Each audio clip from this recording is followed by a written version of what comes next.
ఏందిరా గాడిద రెట్టు పెట్టుకుని ఇద్దరు అలా నడుచుకుంటూ వస్తున్నారు అని నవ్వుతారు. అప్పుడు ఇంటికి వచ్చిన తర్వాత పాపం ఇద్దరికి ఓపిక ఉండదు, ఇద్దరు పని చేసుకోలేరు అనమాట.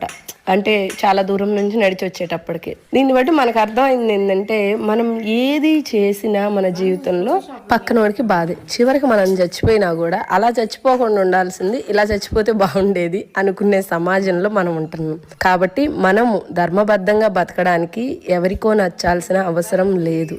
మనకి నచ్చినట్టు మన చుట్టూ ఉండే ప్రకృతికి ఏ హాని చేయకుండా బతకగలిగితే చాలు.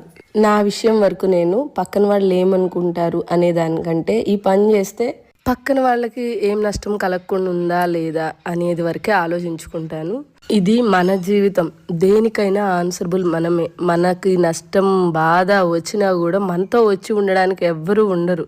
ఏదో ఒక మాట అయితే చెప్తారంతే, అది గుర్తుపెట్టుకొని ఉంటే చాలు మనం. ఇంతకీ ఈ కథ ఎప్పుడైనా మీలో ఎవరైనా